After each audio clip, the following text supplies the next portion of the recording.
repaso el día miércoles la próxima semana para los problemas. Pero para los problemas que yo les voy a poner de propuesta. ¿Ok? Si ustedes buscan luego, ponen ahí y lo resuelven. Ya no van a ser 3 horas, van a ser menos tiempo, porque también yo tengo otras cosas que hacer. Ya está destinado a algunas reuniones, entonces yo les voy a poner ese material. ¿Ok? Entonces, dentro de la semana les voy a decir a su compañera por delegada o por el campo de decir, ya está.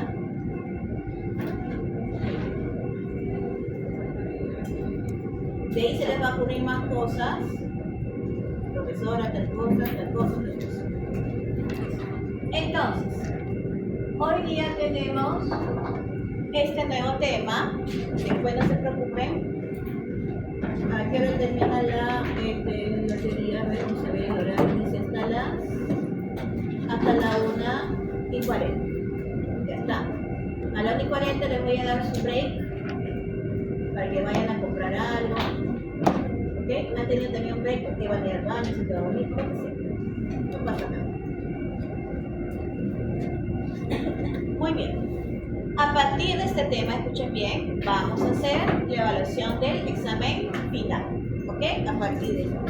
Entonces, ¿cuál es el título de este tema? Prueba de diagnóstico de enfermedades genéticas. Ahora, ¿dónde lo voy a aplicar? Muy posiblemente, y sí va a ser así, en los casos clínicos. Entonces, ¿qué tipo de caso clínico les vuelvo a recordar? Es con diagnóstico.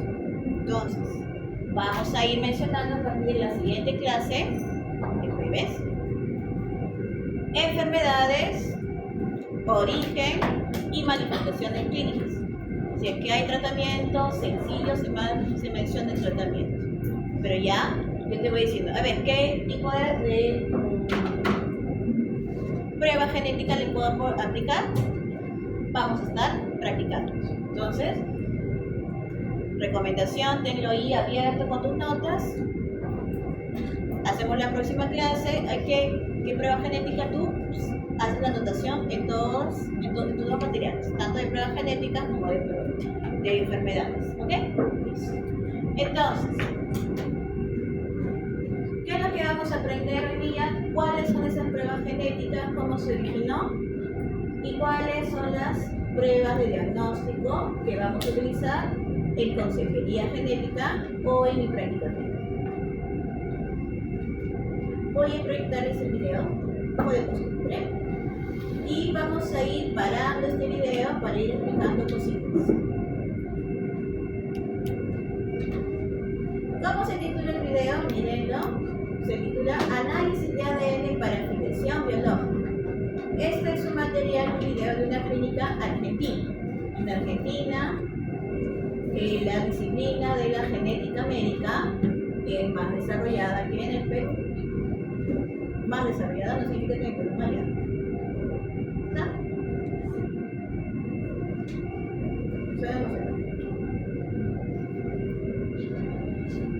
No suena, no sobra. A ver, no soy yo, ¿qué sé? Ya ves, Perú, ¿no ves? No le gustan a los profesores el sonido. Nani Laboratorios. ¿Ya ves? Vamos a bajar el volumen.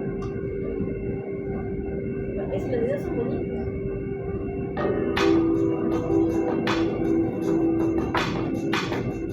Soy Estela Bertero, bioquímica de Nani Laboratorios, a cargo del área de inmunología e histocompatibilidad. Hoy vamos a hablar de los estudios de ADN para filiación. Los estudios de filiación se utilizan para determinar la filiación biológica de una persona. Son los más llamados estudios de ADN en general, pero particularmente esto es ADN para investigar filiación biológica. Los casos más frecuentes que tenemos es para investigar la paternidad de un individuo sobre un hijo, pero también se pueden hacer para investigar la maternidad, que no es algo tan frecuente. Los casos que se presentan son de dos tipos: que ese padre alegado, o sea el supuesto padre, esté vivo o que esté fallecido o desaparecido. Entonces el tipo de pruebas va a ser distinta según el caso. Cuando el supuesto padre está vivo, es una filiación directa, es sencillo, se hace entre ese padre alegado y el hijo o hija. En el caso en que ese supuesto padre esté fallecido, entonces hay que tratar de reconstituir ese material genético al cual no tenemos acceso mediante otros familiares directos de esa persona. Pueden ser los padres de esa persona, o sea, serían los supuestos abuelos del niño que reclama la paternidad. Otro caso es cuando los abuelos no están, entonces para reconstituir el material genético de ese supuesto padre pueden intervenir en el estudio otros familiares directos, como pueden ser hermanos de ese supuesto padre o hijos indubitados de ese supuesto padre, o sea, hijos que hayan sido reconocidos que sean de esa persona. La muestra más sencilla. ¿Qué tipo de estudios se está haciendo? ¿Qué es lo que estoy obteniendo? ¿Qué busco con esos estudios? Familiares, ¿ya? ¿Qué más? Busco familiares. Mi prueba genética, ¿cómo se llama? Prueba de ADN. Todos tus exámenes que te van a enseñar o que ya te están enseñando siempre van a tener un objetivo.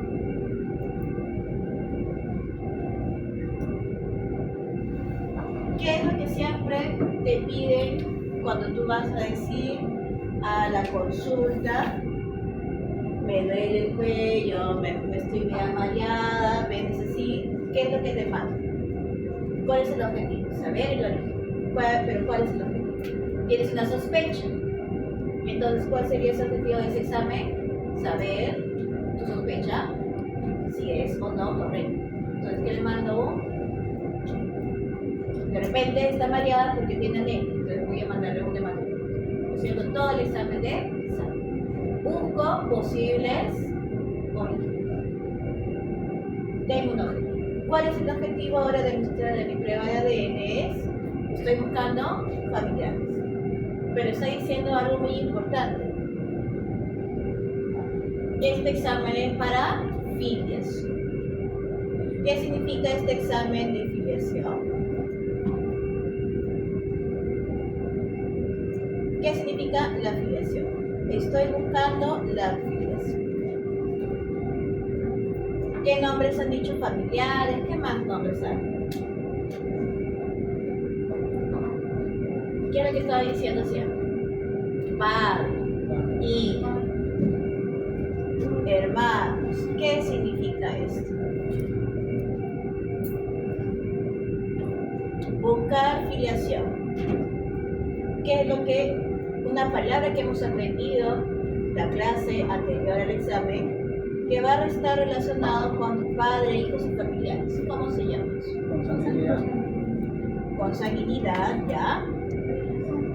Relación, por ahí han dicho, relación de parentesco.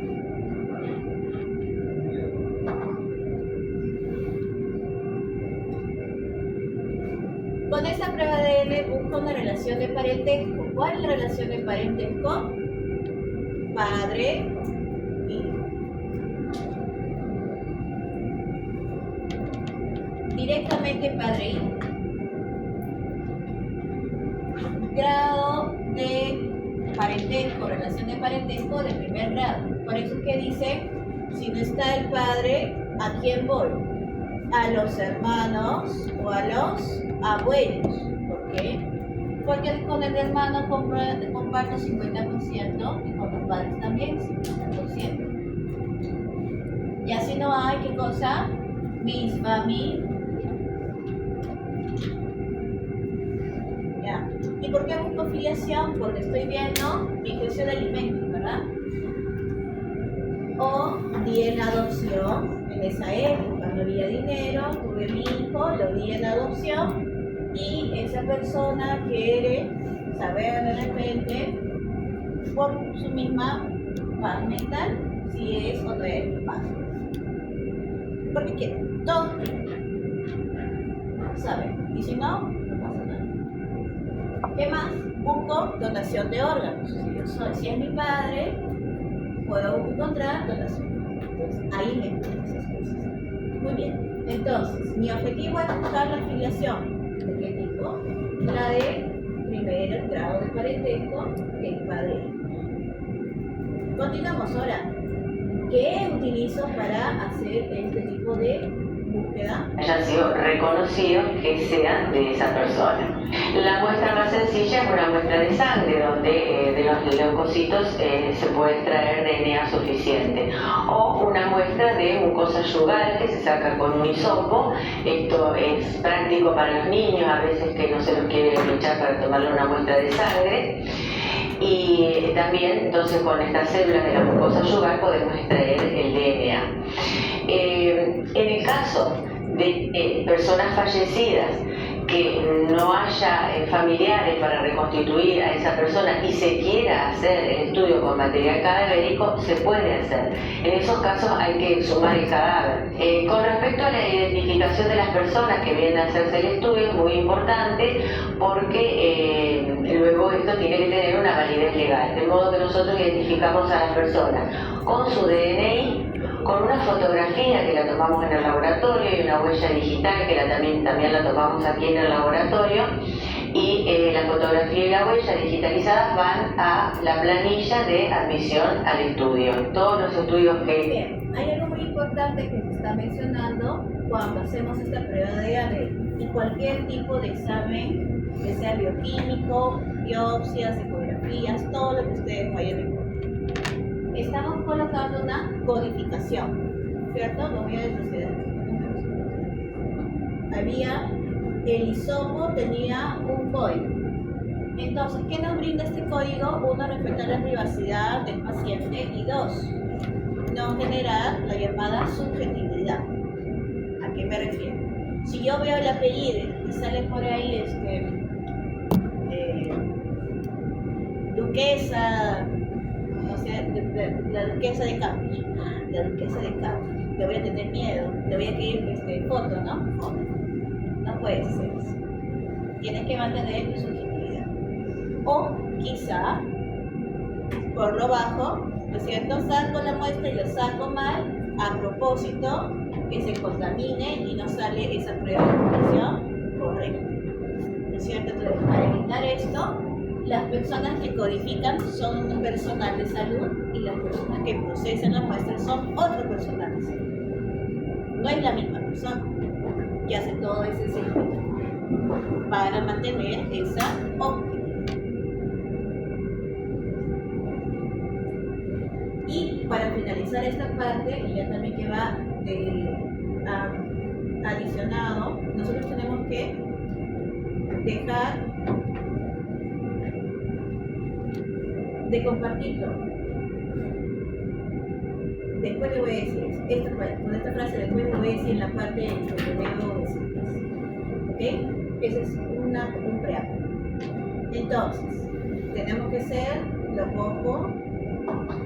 Esas van a la planilla de admisión al estudio. Todos los estudios que hemos nosotros informado aquí en el laboratorio han tenido validez legal y no hemos tenido ningún inconveniente. Bien, entonces, ¿qué dice ahí la palabra validez legal? ¿Qué nos hace pensar? Si no piensa, yo les digo, les ayudo a pensar, que esta información tiene mi nombre, mi apellido, y posiblemente puede salir si soy el padre o si soy el hijo, y de repente o tiene una enfermedad o no la tiene. ¿A quién le importa eso? ¿A todo el mundo? Entonces esa información debe quedar privada, porque si no te meten a la cárcel. Muy bien, con esto pasamos a lo que es la interpretación. ¿Cómo se interpretan los resultados de ADN? Mi nombre es Lucina Riera, soy bioquímica, especialista en biología molecular médica, a cargo del área de genómica de NANI Laboratorios. Para poder hacer un análisis de ADN tenemos que entender cómo se construye el perfil genético de una persona. Ese perfil genético está constituido por marcadores que fueron definidos por consensos internacionales desde hace muchos años, con lo cual entendemos que un estudio de filiación puede realizarse acá en Argentina o en cualquier lugar del mundo y va a tener la misma interpretación. Estos marcadores se conocen como STR. Los STR son pequeñas repeticiones en tándem que están distribuidas por todo el genoma humano. Repeticiones en tándem. ¿Se acuerdan de esa palabra? Yo les mencioné en la clase de mutaciones. ¿Con quién se relaciona? Con la expansión de triple. La expansión de tripletes. Yo les había dicho que esa expansión de tripletes no siempre causaba una enfermedad. Entonces, ¿para qué está en el ADN? Aquí está la aplicación. Porque se va a poder identificar esas repeticiones que se heredan de manera mendeliana. Yo voy a tener lo de mamá y también lo de papá. ¿Cómo se llaman esos marcadores? ¿Cómo se llamaba? O los llamados nombres microsatélites. Marcadores STR o microsatélites. En la diapositiva de lo que presentan ahí también está otro que se llama el RFLP. ¿Cuál es el nombre de estos dos marcadores?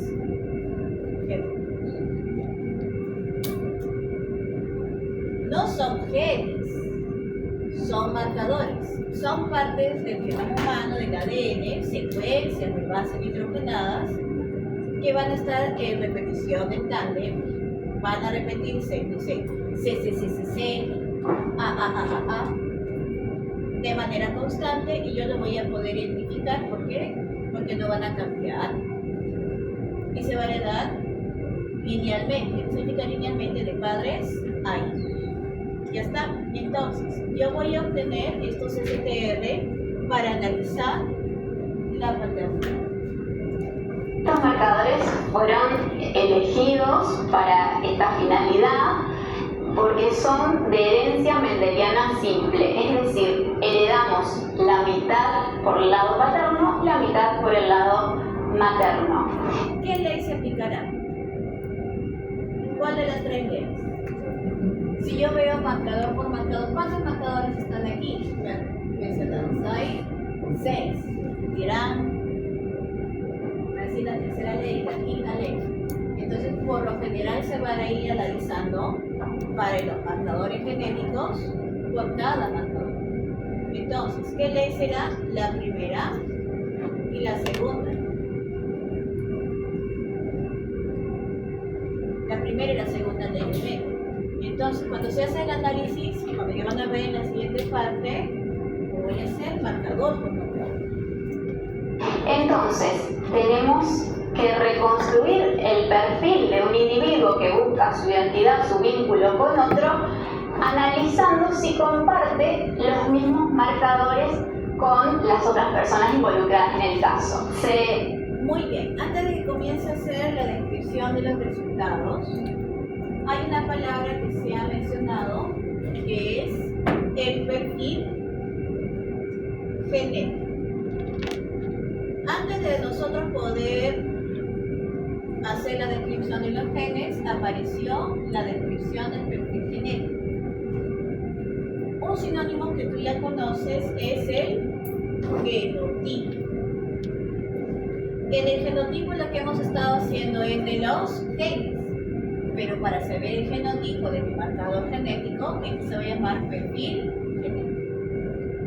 No voy a buscar exón, intrón, ya no voy a buscar eso, voy a buscar regiones repetidas, ¿ok? Entonces es diferente el nombre, pero al final voy a encontrar el genotipo. Entonces yo me acuerdo de mi primera ley de Mendel, ¿no es cierto? Si yo combinaba estos dos progenitores, todos me salían así. Entonces, ¿cómo están puestos ahí? El 8 con el 12, el 10 con el 5. No son letras, pero son los nombres de los marcadores. El padre tiene la posibilidad de dar el 8 y dar el 12. Dos tipos diferentes de gametos. la madre, 10 y el 5. Entonces las posibilidades de descendientes son 4. Estas son 4 posibilidades de hijos que van a compararse con estos padres. Vamos a ver. Realiza un análisis con un software especializado que va a combinar los alelos para determinar si el hijo es hijo realmente de este padre, siendo que los alelos que heredó la madre son indubitados. El primer caso, por ejemplo, entendemos que el hijo heredó este 10 de la madre, entonces el 8 tiene que provenir del padre. Si nos fijamos en el perfil genético del padre, vemos que el padre tiene para ese mismo marcador un 8 y un 12. Por lo tanto, podríamos decir que es el padre de este niño. Este análisis se hace para cada uno de los marcadores que se...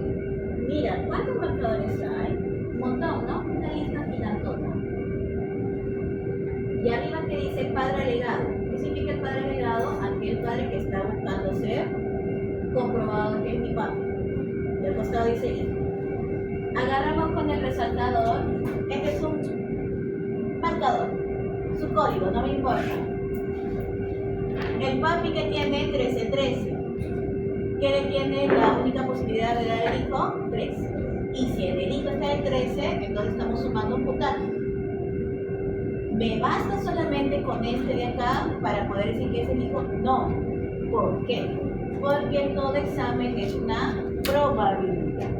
Siempre hacemos nuestro cuadro de Punnett y ¿qué decimos? Probabilidades, porcentaje. Entonces, después nos va a decir cuánto porcentaje debemos obtener para decir que somos hijos de nuestros padres. Se analizan en el perfil genético, que son más de 23 marcadores aproximadamente. Entonces, cuando 2 o más marcadores no coinciden, ya no se puede hacer un cálculo de paternidad. Y entonces el resultado que obtenemos es una exclusión de vínculo biológico. Cuando hay inclusión de vínculo biológico, podemos hacer el cálculo del índice de paternidad o índice de parentesco según sea el caso. Y teniendo ese índice de paternidad o de parentesco, podemos a su vez calcular la probabilidad, que es un porcentaje, que es uno de los datos más popularmente conocidos, que es entre 99,9%, que es lo que nos dice cuán probable es que esta persona sea el padre biológico de otra o que esté vinculado genéticamente con otra. Otro de los resultados posibles son los casos inconclusos, y esto se da particularmente donde no participa el padre alegado. En los casos de parentesco entre tíos, sobrinos, hermanos, abuelos, puede que no se llegue a ese 99,9% de probabilidad de parentesco, y entonces sea necesario ampliar la pericia agregando más marcadores al estudio inicial. ¿Cuánto porcentaje nos tiene que salir? 99,9%. O sea, que tiene que ser en la relación de padre-hijo o 99,9%. Entonces, con este porcentaje estoy diciendo que hay esa probabilidad de que sean los padres.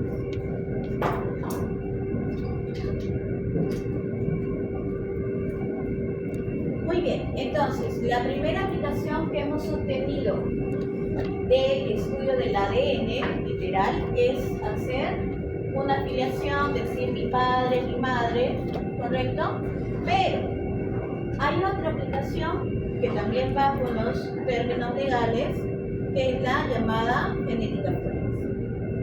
En la diapositiva dice identificación de sospechosos, como ustedes han visto en el CSI, ¿sí o no? En el CSI buscan, ahí sacan pelo, sacan saliva, sacan, no sé, toda muestra biológica, en la cual todavía hay remanentes de material genético. Pero ¿cuáles serán nuestras muestras para las enfermedades? ADN, siempre ADN. ¿De qué se vale la medicina para encontrar y determinar que una persona tiene una enfermedad genética? Directamente llegaste, le hago la prueba genética. Entonces, primero tenemos que tener una sospecha. Y esa sospecha es a partir de la anamnesis, ¿no es cierto?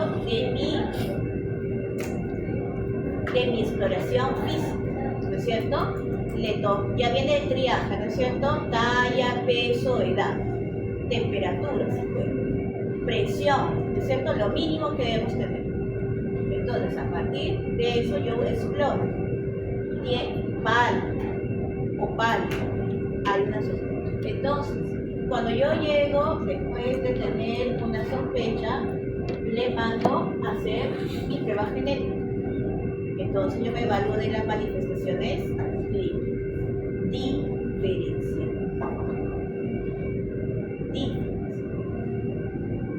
¿Ok? Por ejemplo, si es una anemia falciforme, ¿es lo mismo que un anémico por mala nutrición? ¿Es lo mismo? No, pero el examen sí me va a decir, ¿no? Anemia. Entonces, vamos a tener una manifestación física diferente. ¿Qué enfermedades conocemos que son genéticas más comunes en el Perú detectadas? ¿Cuáles serán? Enfermedades genéticas que se detectan. Eso que quiere decir que aparece en cualquier orden de laboratorio.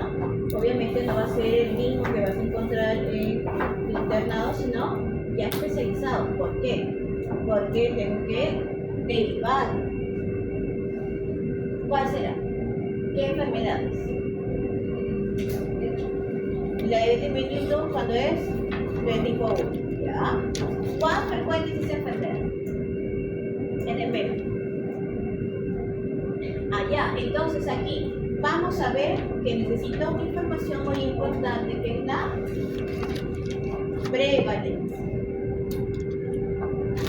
La prevalencia nos dice cuán frecuente es una enfermedad en un determinado país, o región, o ciudad. Entonces, la prevalencia, ¿dónde se ve la prevalencia? ¿Qué tipo de enfermedades? La mayoría en el Perú son de tipo nutricional. Sin embargo, también hay genéticos. Si no, no tendríamos el día de las enfermedades raras, no me acuerdo que es en marzo, con las manitos como símbolo, las manitos, ¿sí? Las manitos como símbolo. También el día de los defectos genéticos, que es en marzo, el 5, el 3 de marzo, no me acuerdo el otro día. También los defectos congénitos, ¿qué tipo de enfermedades genéticas podemos averiguar?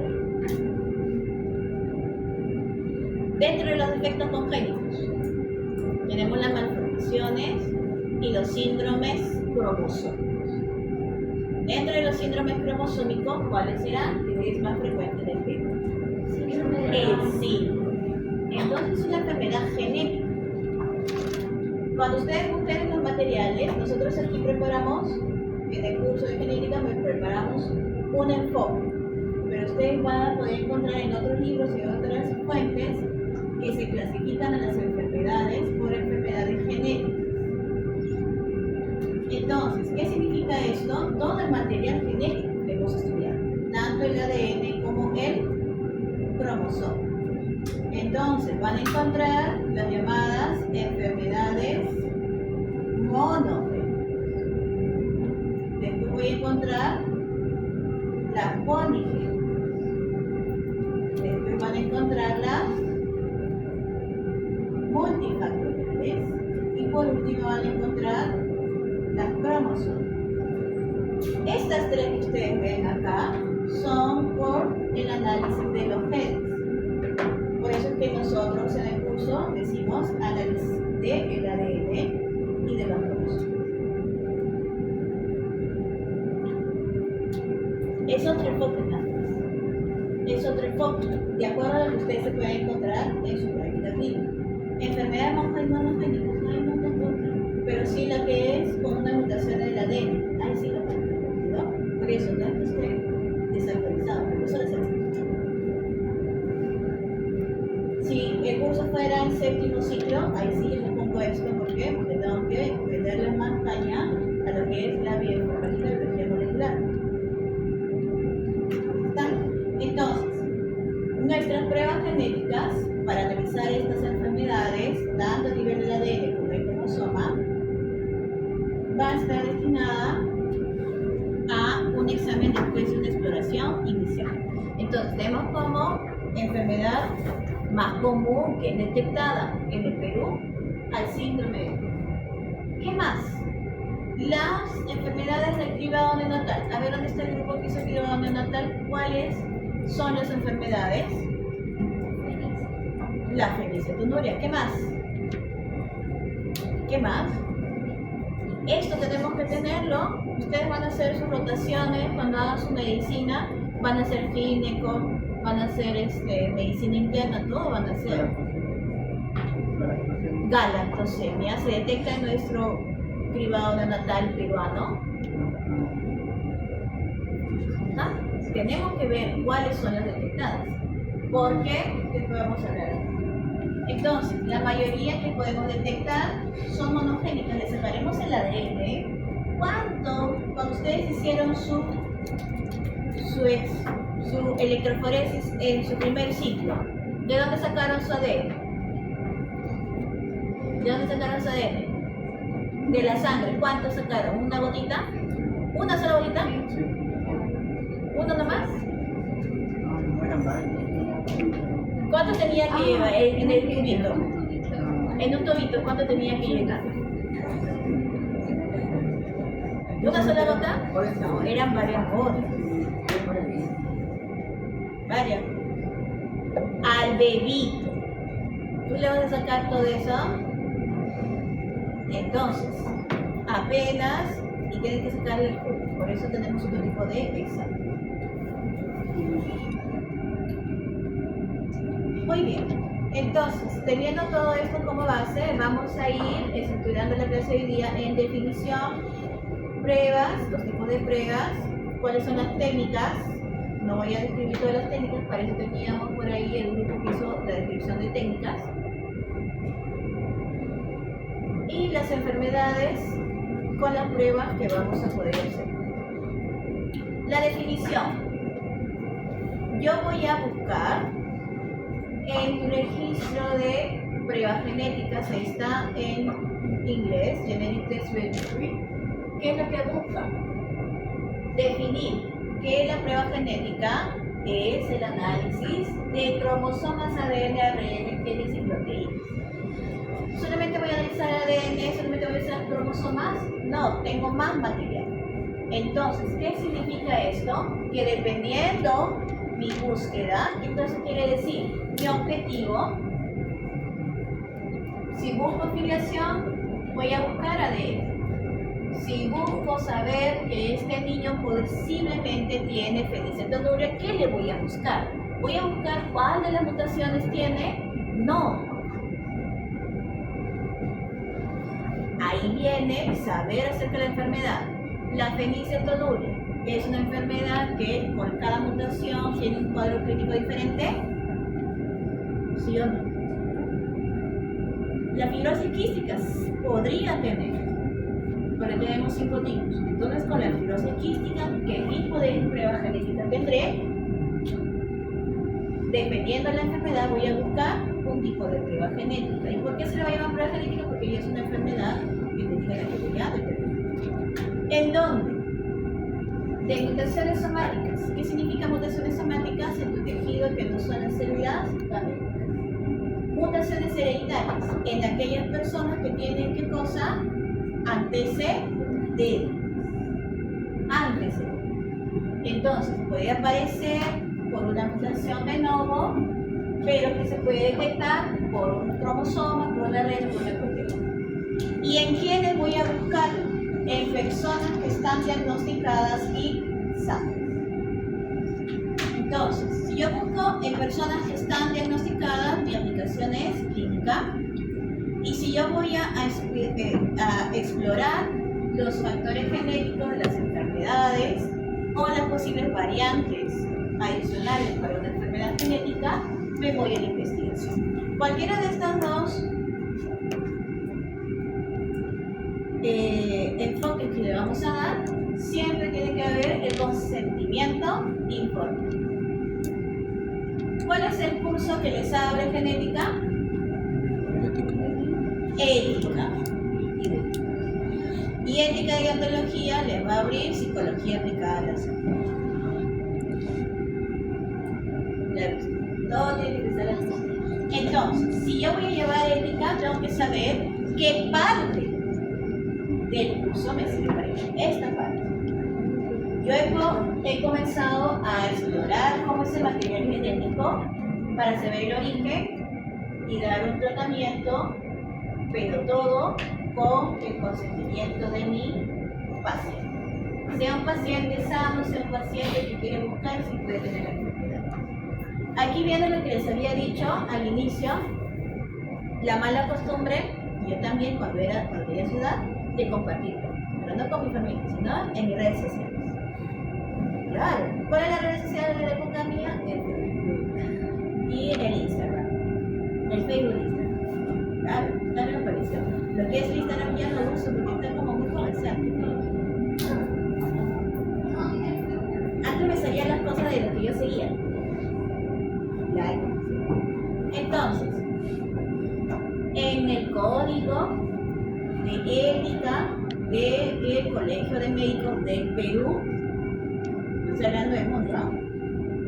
Del Perú, ya está puesto un artículo o el inciso de un artículo que dice lo siguiente: está penado por el Colegio de Médicos, no me acuerdo si también por el Ministerio, de que está prohibido compartir la información de mis pacientes en las redes sociales.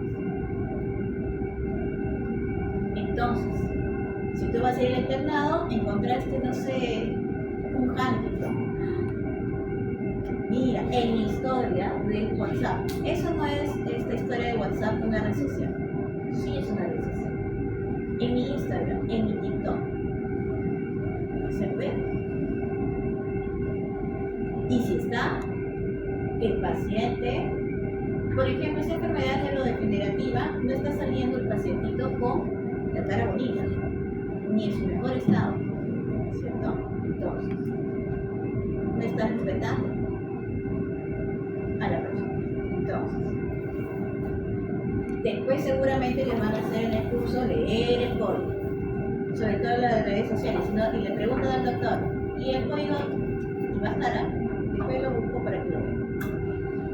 Porque yo digo, cuando a mí me mandaron a hacer, tiene que ser la competencia de ética. ¿Cuál es la ética para ustedes? Si ustedes van a su simulación, también, yo tengo mi paciente simulado, yo quiero aprender, voy a grabar cómo hago mi intervención, así sea simulada, es falsa. Pero no siempre los pacientes simulados son actores. Algunas veces sí son o gestantes, o son, por ejemplo, para psiquiatría, son de verdad son alcohólicos, o son tienen el tratamiento, entonces bien. Tú no lo puedes dar. O sea, más que nada vamos a ver los pacientes estables, ¿no? O sea, no vamos a ver así pacientes que ven cosas así, que se sienten con otras personas, ¿sí, no? Claro, claro. Entonces tú me vas a grabar, el procedimiento no lo puedes grabar, a pesar de que sea simulado y estás en la cámara GES. No pasa, no puedes. Anotas, pero no puedes grabar, no lo puedes difundir. Por eso es que la mayoría de los doctores que hacen simulación te dicen, no graben. ¿Claro? Porque cuando te lo dice el médico o la doctora, las colegas, ¿qué pasa? Están revelando también su experiencia y dicen, tengo un paciente que ha pasado esto. Ese paciente no ha dado su consentimiento, por eso no dice mi nombre, no dice ni nada, lo dice de manera general. ¿Sí? A menos que tenga consentimiento y diga, él es mi paciente tal, me ha dado su permiso para mostrar los resultados. Porque le he dicho que voy a utilizarlo de manera académica, no para que yo lo difunda en redes sociales. Si yo le escucho ahí típico que estoy pasando por el hospital, digo, que están conversando entre los directores acerca de un paciente. Bueno, estamos dentro del ambiente donde puede pasar eso. Para eso, el consentimiento informado no solamente es un papel, ¿de acuerdo? Entonces, para que se pueda dar un momento en que ustedes van a grabarla al de esto tan emocional, su primer día de simulación y quieren tenerlo, ¿no? Porque ya ha pasado, yo digo, cuando a mí me mandan a supervisar las clases, voy ahí y digo, yo le digo a la doctora, no deje, claro. A veces no saben por qué, porque no está actualizado el doctor, no está actualizado. ¿Sí? Y ustedes saben que con las redes sociales uno se actualiza rápido. Yo me actualizo rápido, pero ya después como ustedes me distraen. Continuamos. Entonces, ¿cuáles son las aplicaciones que vamos a ver? Están aquí diseñadas por el NCBI, que es una fuente bibliográfica, en 4 que vamos a ver hoy día. El diagnóstico de la enfermedad a partir de mi sospecha, que ya debe tener como base mis pruebas de laboratorio, mis pruebas de imagenología, tanto como radiografías, ecografías, imágenes. Precisar los factores genéticos que causaron la enfermedad, es decir, estos dos tienen un diagnóstico clínico.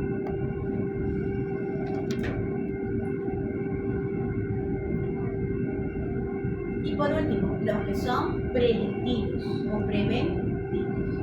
Identificar factores genéticos que pudieran pasar a sus hijos. Es decir, yo tengo como antecedente, si acá aparece el pedigrí. Mi antecedente, de repente de un tío, de un primo, de mi hermano, quiero saber si yo puedo tener la enfermedad. Voy a hacer un análisis. Y finalmente, en la etapa prenatal, tomando en cuenta por la prevalencia de ciertas enfermedades de recién nacidos. En esta diapositiva yo estoy observando que este registro que habíamos mencionado al inicio para ver la definición de la prueba genética nos está mostrando colores, un mapa mundi,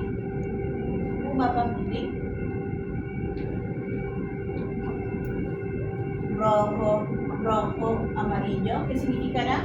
La descripción está ahí. En color amarillito está la mayor cantidad de centros donde se practican y se hacen pruebas genéticas. Deben estar claras, 8. Y en blanco, ¿quién estará? Varios países. La pregunta aquí, ¿Perú está en color? Está en color. Qué mal. No pasa nada, ¿no? ¿Quién más? Chile está, Argentina. Bien. Uruguay. ¿Qué es lo que pasa? Tengo en el Perú, tenemos en el Perú centros donde hacen pruebas genéticas, ¿sí o no? Sí. Sí hay. Todos están localizados en Lima, obvio, pero también hay de reproducción asistida. Mi amigo tiene una de... no me acuerdo. La clínica de reproducción asistida. Entonces, ¿por qué? Si tenemos, aunque sea poquito, ¿por qué? Fíjate, ¿qué país tiene 1 o 2? Ahí está Chile, ¿por qué no? ¿Por qué? Porque, como todo, por ejemplo, en las universidades, ustedes vieron cuando eran chiquitos, cuando estaban en el cole, como había una institución que se llamaba SUNEDO que comenzaba a mochar. A votar a universidades que no servían y había universidades que sí quedaron aprobadas. Entonces, ¿qué es lo que ha pasado? Ha seguido unos requisitos que se llaman requisitos de calidad. En el caso de la Universidad de Seguridad, requisitos de calidad educativa. Acá, ¿cuál será? De calidad de resultados, de calidad de cómo yo tomo la muestra, en dónde lo estoy viendo, en hospitales, en clínicas. Entonces, no llegamos a cumplir todos esos requisitos, por eso estamos ahí. Simplemente, no porque no tengamos, claro. Gracias al COVID empezaron a ver en el INS. ¿Conocen el INS? Instituto Nacional de Salud. El Instituto Nacional de Salud tiene ahí su instituto, perdón, su división de investigación para enfermedades tales como la de COVID. Y gracias a que se compraron más secuenciadores, se ha podido reclutar a gente que sabe trabajar con la ley. Porque antes no era así. Si no, yo me hubiera metido ahí. Muy bien, entonces, se está trabajando para que se pueda llegar a un nivel en el que se pueda recibir muestras de otros países. Entonces, estos laboratorios que hay en el Perú, ellos no hacen todos los exámenes, los mandan a otros países. Y ahí, ¿cuál será el más pedido? No es Chile, es Argentina. Hay varios laboratorios que envían a Argentina o envían a Estados Unidos. A México no manda, a Estados Unidos o Argentina. Brasil, no he visto ningún laboratorio en Brasil. Muy bien. Vamos a explicar los objetivos o los enfoques que tienen las pruebas genéticas en la atención primaria de salud. En primer lugar, tenemos la averiguación sobre el riesgo de padecer o transmitir una enfermedad genética. ¿Qué significa riesgo? ¿Qué significa riesgo? ¿Qué significa riesgo?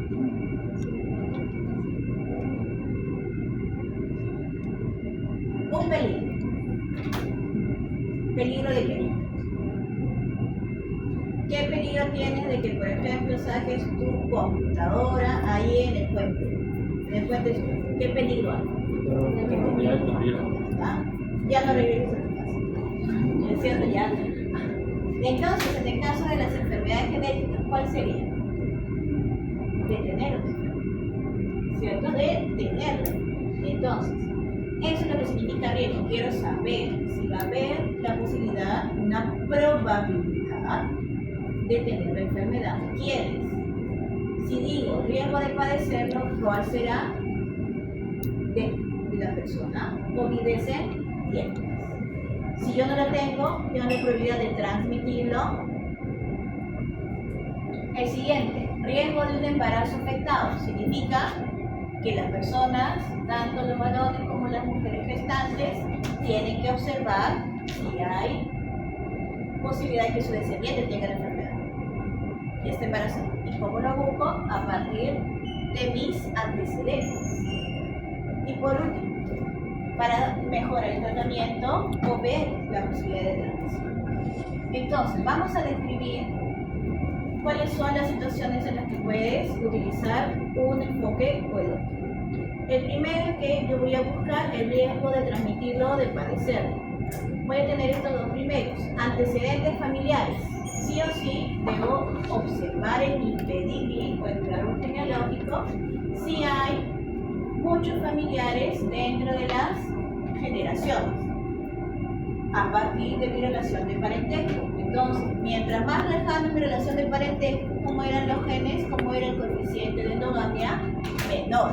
Eso significa que yo voy a compartir menos genes iguales con mis familiares lejanos. Antecedente familiar de cáncer. Hay ciertos tipos de cáncer que son hereditarios. ¿Cuáles son? Cáncer hereditario. Estómago.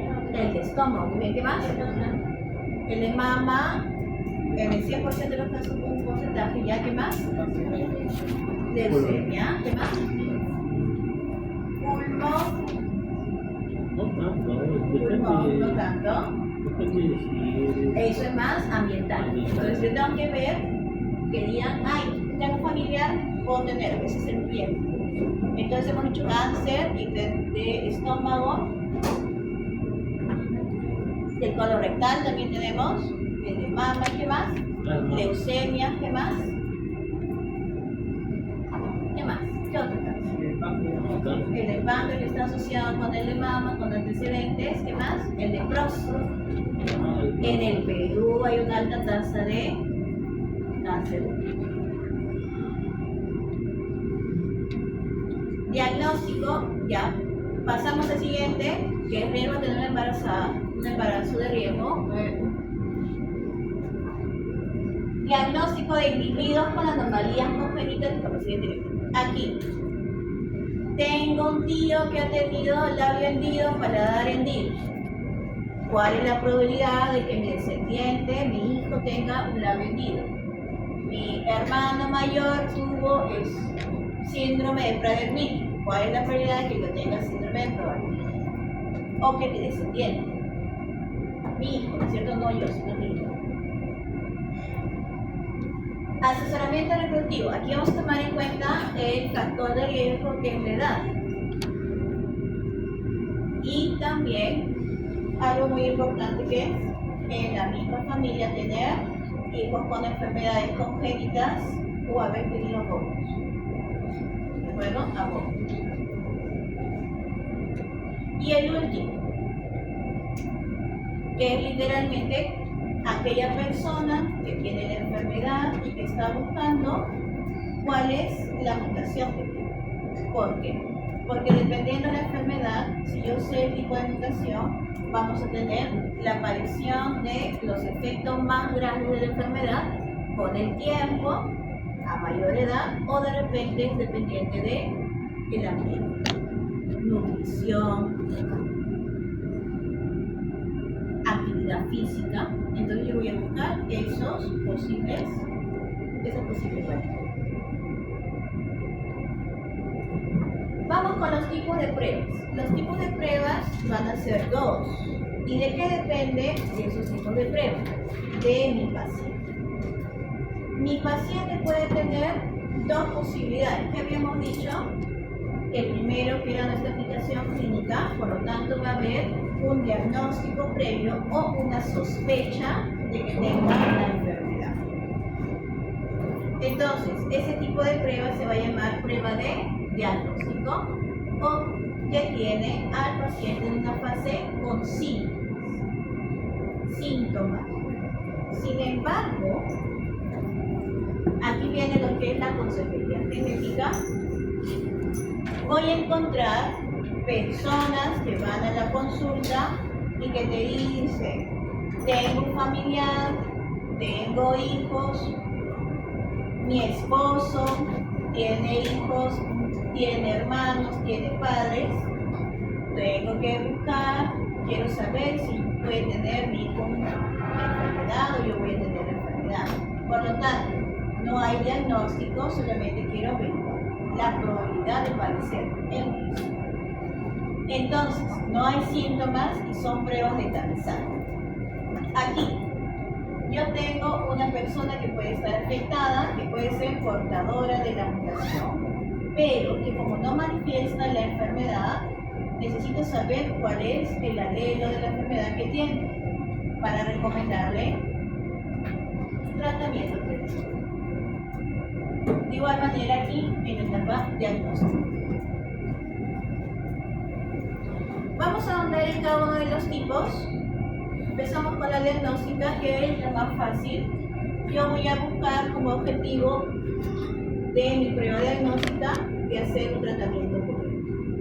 Entonces, yo con mi paciente ya tengo la clínica confirmada, ya tengo el diagnóstico, ya sé enfermedad de Huntington. ¿Cuál sería lo que yo voy a buscar? Es mejorar, darle una fisioterapia, darle medicamentos para saber cuántas repeticiones tiene. Mientras más cantidad de repeticiones, la enfermedad va a avanzar más rápido. Muy bien. La prueba de tamizaje tiene tres enfoques. El primer enfoque, que es el más sencillo, es saber tu embarazo de riesgo o posiblemente un embarazo de riesgo. Entonces, ¿qué tipo de prueba? ¿Cómo se llama este enfoque prenatal? Mediante el cribado neonatal. Puedo tener antecedentes o mis factores de riesgo para el embarazo y tener un descendiente posiblemente afectado. Los nuevos que ustedes van a conocer, tanto en práctica como en este momento, es el tamizaje de portadores. Y el tamizaje predictivo. Suenan parecidos, pero tienen diferentes tipos de pacientes. En primer lugar, el portador. ¿Qué significa la palabra portador? Que tiene la alelo de la enfermedad. Que tiene la alelo de la enfermedad. Ya, entonces yo tengo aquí mi portador. ¿Qué genotipo tiene el portador? Fenotipo del portador. Heterocigoto. Entonces acá tengo A mayúscula, A minúscula. ¿Portador de qué tipo de enfermedad? ¿Cuál es el alelo de enfermedad? ¿El A mayúscula o la minúscula? El A minúscula. Por lo tanto, es para una enfermedad autosómica recesiva. Sin embargo, ya hemos conocido a los llamados portadores o también, ¿cuál es el genotipo? A mayúscula, A minúscula. ¿Cuál es el alelo de la patología? ¿Qué porta? ¿Cuál es? La mayúscula. La mayúscula. Entonces la enfermedad es autosómica doble. Y también tengo otro portador, pero exclusivamente de sexo femenino. Portador. Mi X a la H con mi X minúscula. ¿Cuál de los dos es? La H, el X con la H. Ligado al X, recesivo. Entonces, ¿cuál de todos estos portadores, profesora? Los tres. Los tres. Ahora, ¿cuál se utiliza con más frecuencia? El autosómico recesivo.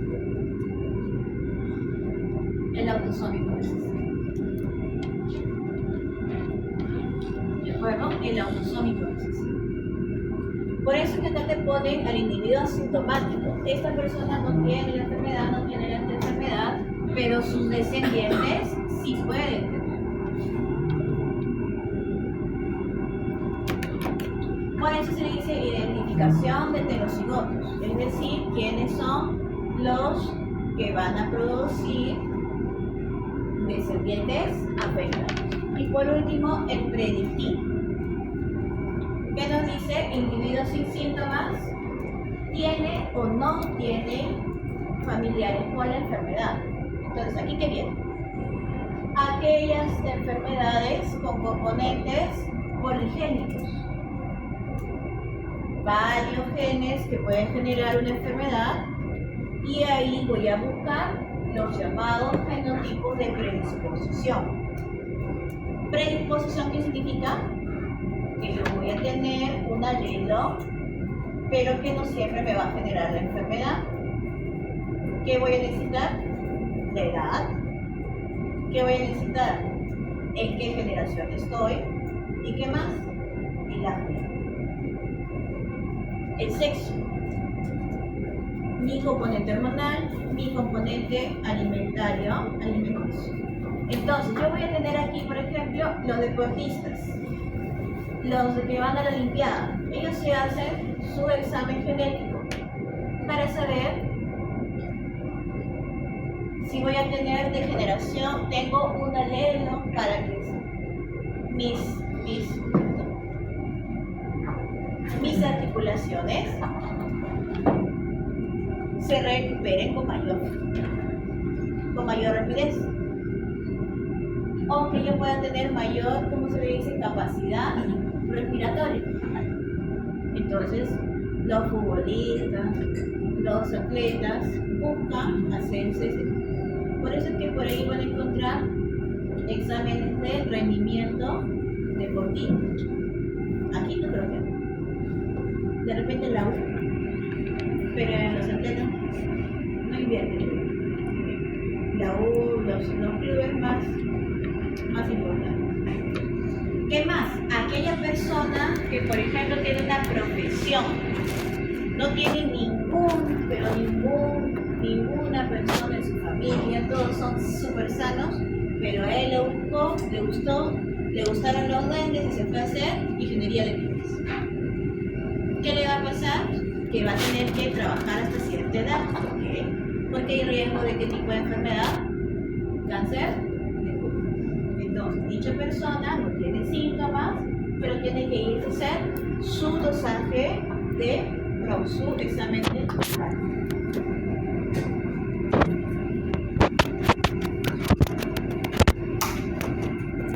Vamos con las técnicas de tipo diagnóstico. ¿Eso qué quiere decir? Que yo ya tengo una sintomatología y voy a buscar cómo está su material genético analizado. Vamos a tener dos tipos, moleculares y cromosómicas sociales.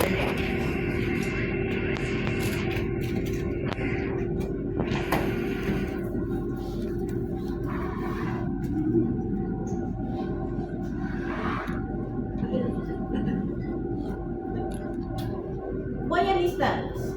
Estas tres que vamos a ver, estas dos primeras, se basan en la técnica de PCR. Usted ya la conoce. PCR. Esto es secuenciamiento.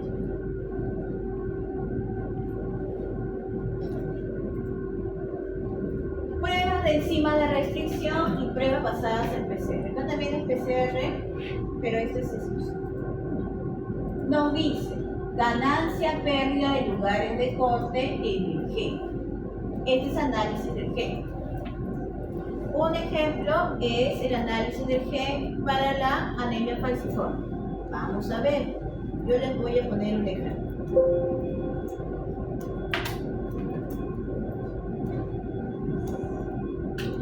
¿Conocen qué son las enzimas de restricción? Nada, ¿qué es eso? Ayuda. Una enzima de restricción es una enzima que corta el ADN. Ahí está la tijera, ¿ves? Va a cortar el ADN. ¿Cómo se llaman esas enzimas que conocen que cortan el ADN? ¿Cómo se llaman? Núcleases. Las núcleas. Entonces, la enzima de restricción es una núcleas.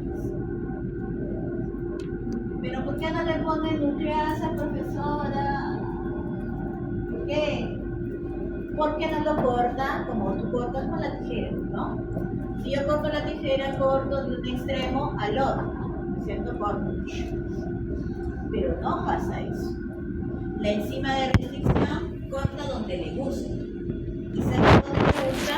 Porque explora el ADN y busca una base nitrogenada. Vamos a copiar esas bases nitrogenadas. ¿Cómo es? G, A, T, T, C. Esta es la de 5 a 3. Vamos a hacer la de 3 a 5. C, T, T, G, G, G. Acá, ¿no? Que me emocioné. Mira, de 5 a 3 la de arriba veo es K, T, T, C. Y si yo veo acá la de 5 a 3, ¿es la misma secuencia? Sí, es la misma secuencia, ¿verdad? Entonces, esta es una secuencia conservada que siempre la enzima, en este caso del ejemplo se llama la ECO RI, R1 ECO. Le gusta. Y nada más que aquí lo va a cortar. Y lo va a cortar de una manera extraña. ¿Dónde está cortando? En la G. En la de 5 a 3. Y también en la de 5, en la complementaria, en la de 3 a 5, ¿verdad? Mira, acá está.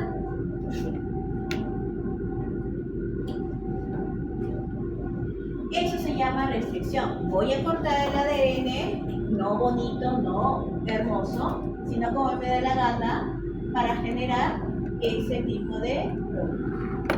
Entonces, ¿cómo estoy formando? Así, ¿no? Ay, no me equivoco. ¿Está? ¿Verdad? Estoy haciendo esto. Bien. Ahora, ¿qué es lo que nos dice nuestra diapositiva? Que nosotros vamos a tener ganancia o pérdida de corte en el gen. Entonces, en base a que haya o no el corte, voy a tener la patología. Entonces vamos a hacer los dos casos. Voy a copiar literal este de acá, que se quede aquí. ¿Dónde lo pongo? Acostadito.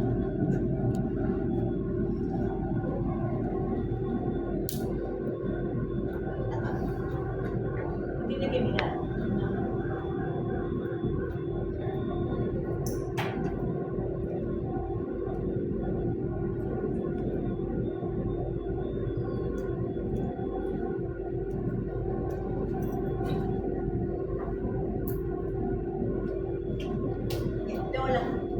Va a cortar acá.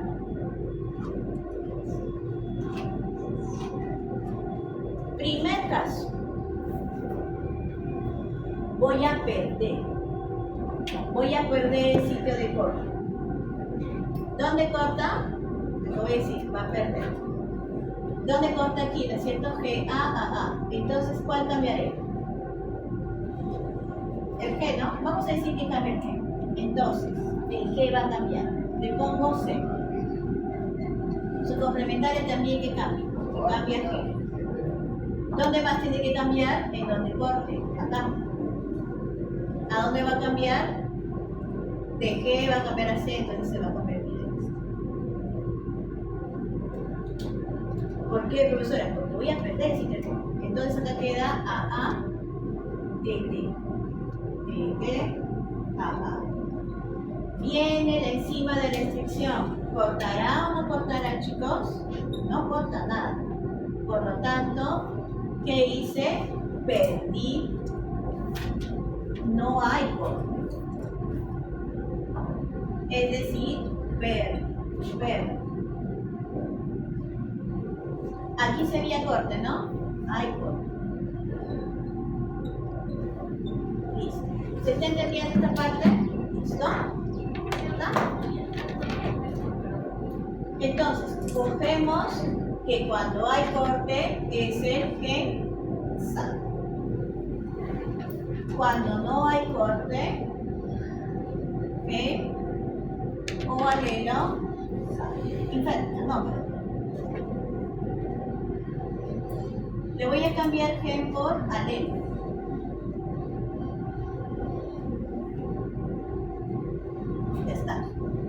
¿Por qué le digo alelo? Porque el alelo está en un cromosoma y el otro alelo está en el otro cromosoma. Listo.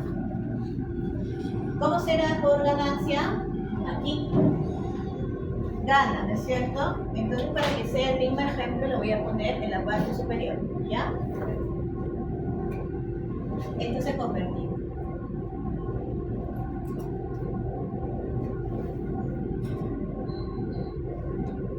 Voy a copiar tal cual, ¿no? Tal cual. Este de color verde. Tal cual.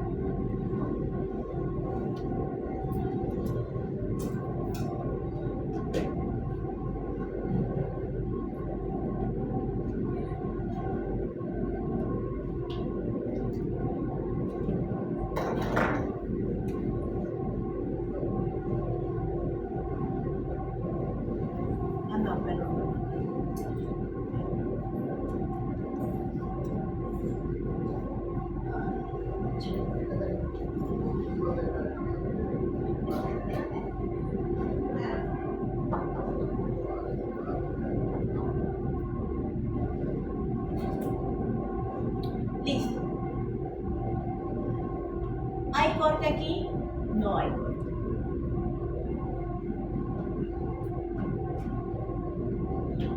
Y ahora sí hay corte. Si hay corte, entonces hay una ganancia. ¿No? Ahí había una pérdida. Este que sea el alelo sano y este que sea el alelo anómalo, patológico, lo que tú quieras. Gano mi sitio de corte. Ahora, ¿por qué lo gané? Porque esta de aquí, esta citosina, se convirtió en guanina. ¿Cómo se llama ese cambio? Transverso. Tal cual pasó aquí. De guanina se convirtió en citosina. Está pasando lo transverso. Aquí, la misma mutación. De guanina pasé a citosina, transverso. Y de citosina pasé a transverso. Listo, entonces. Hay corte en mi alelo sano. Hay una mutación. No hay corte. En mi alelo sano no había corte, hay mutación, ahora sí. El efecto de la mutación es que aparezca un sitio de corte, por lo tanto es una ganancia. La mutación que ha generado que desaparezca el sitio de corte en mi alelo sano, por lo tanto es una pérdida. Ahora vamos con el efecto. Todavía no terminamos. Vamos a ver, claro, porque miren, esto es toda la primera segunda clase.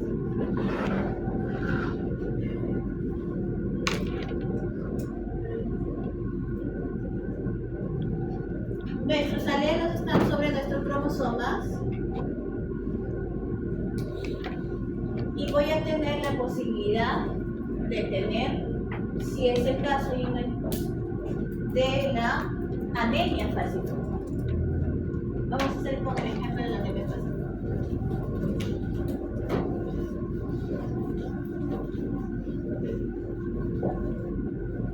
Porque eso es la demás.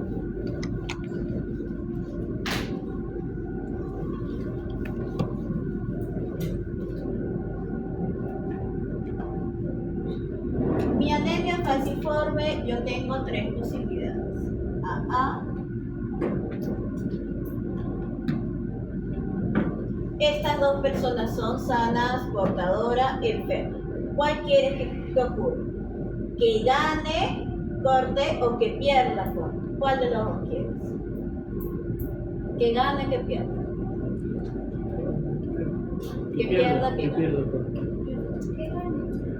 Que gane, sí, que gane, cortecito de corte, el de allá. Ya está.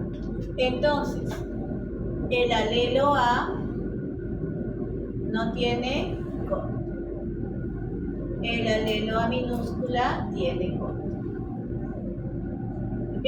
Entonces, en esta persona que está aquí, yo veo homólogo 1, homólogo 2, ¿qué significará? El cromosoma. Pero estoy viendo los alelos. Muy bien. Tengo ahí. Voy a allá. Sí, voy a bajar el zoom.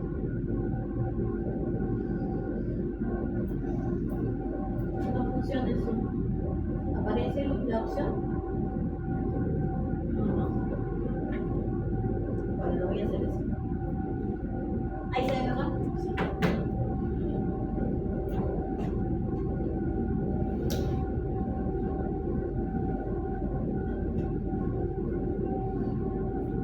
El 5 se cortó en 2 y 3, ¿no es cierto? Entonces el de arriba, que tiene 5, 5, es el A mayúsculo. ¿Verdad? El A mayúsculo. ¿Se entiende entonces? Porque estoy viendo el corte. ¿Ok? Entonces voy a escribir acá. Si no hay corte, entonces mide 5A. Y si hay corte, va a haber uno de 2 y uno de 3. ¿Se entiende hasta aquí? Muy bien. Entonces, si yo quiero representar al homocigoto dominante, ¿cómo le voy a representar? Aquí está su alelo A mayúscula y falta el otro alelo. Por lo tanto, le escribo 5K. Aquí, si son 12, por cada alelo yo voy a ver 2KB, 3KB, falta el otro alelo, entonces le pongo 2KB, 3KB. ¿Cómo será el heterocigoto? Uno de 5KB y el otro es de 2 y el de 3. ¿Verdad? ¿No está? Entonces yo voy a dividir aquí esto para hacer mi electroforesis. Mi gel de electroforesis. ¿Qué hacía con mi gel de electroforesis? Le pongo ahí en el pocillito sin romper el gel, pobrecito. Yo no he roto gel, pero a mí, yo no. Porque callar. ¿Qué me pasó a mí? Yo no le puse. Usted tiene que ponerle una cosa azulita, ¿no? No le puse. Lo perdí. ¿Cuántos tipos de tamaños tengo? Tengo 3. 5, 3 y 2. Aquí, cuando le coloco en mi gel, ¿cómo aparecerá? Solamente a nivel del... Sí. Entonces ahí va a estar. Gruesito, porque vamos a tener 2. En el de 3, ¿habrá alguno? No. Y en el de 2 tampoco. Aquí, ¿cómo será? Voy a tener uno de 5. Voy a tener uno de 3. Y voy a tener uno de 2. En el A, ¿voy a tener 5? No, voy a tener solamente 3 y 2. Listo. Entonces, ¿qué le corresponderá a este? Que haya a mayúscula, este es A minúscula porque hemos dicho que hay corte y aquí está el hetero. Después, esta información la puedo pasar a algo llamado pedigrí. Ajá.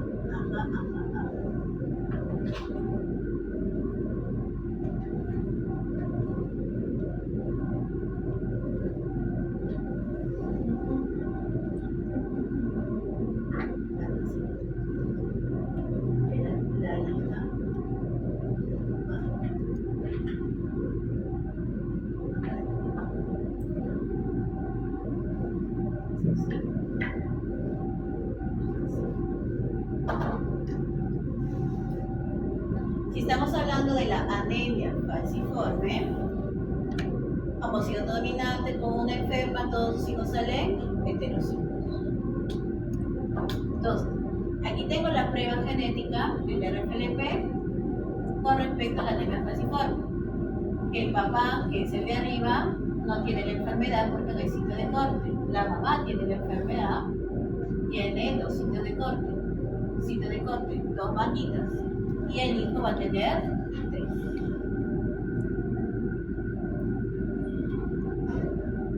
Empezamos de algo bien feo para terminar con algo feo más feo.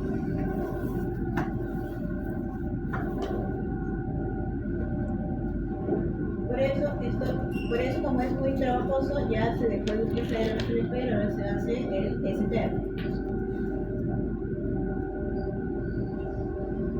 Después, las pruebas basadas en PCR SNP, entonces, es buscar esa mutación de un solo lugar. Por ejemplo, aquí cambió guanina a citosina. Ya no voy a hacer el corte con la enzima de restricción. ¿Qué le voy a hacer? Voy a generar unos primers que ustedes hicieron en su biología celular. Hicieron la amplificación, pero no voy a amplificar todo el gen, solamente en donde puede aparecer el cambio de una letrita. Polimorfismo de un solo. Los microarrays son unos pocillitos que vamos a ver más adelante. Y por último, el multiplex. ¿Qué significa este multiplex? Que yo voy a hacer más de un PCR en el mismo tubito. ¿Qué voy a buscar? En esta análisis de RFLP, ¿qué busqué? Que apareciera o desapareciera sitio de corte. Pero ¿cómo desapareció? O apareció porque hubo una mutación de un solo, mutación de sustitución o de transversión o de transición. En el MLPA tenemos deleciones, duplicaciones.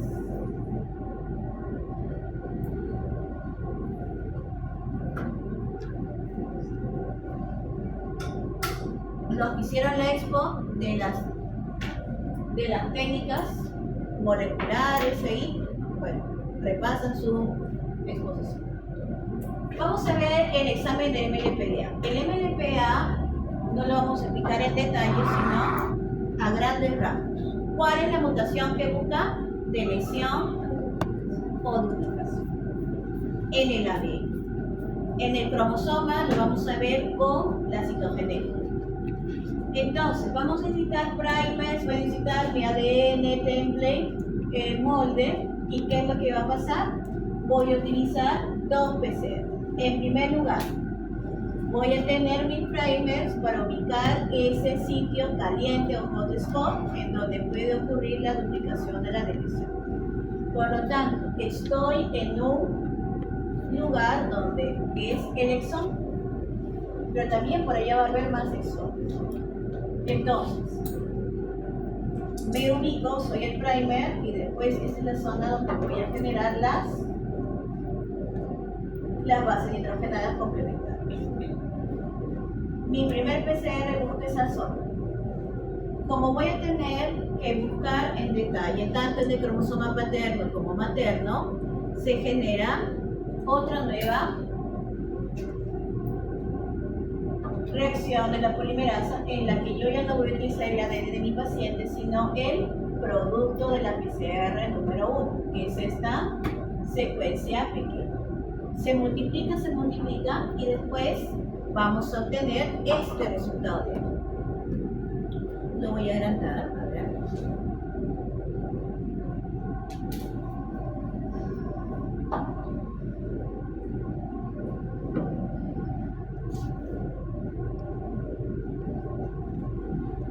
¿Qué es lo que veo aquí?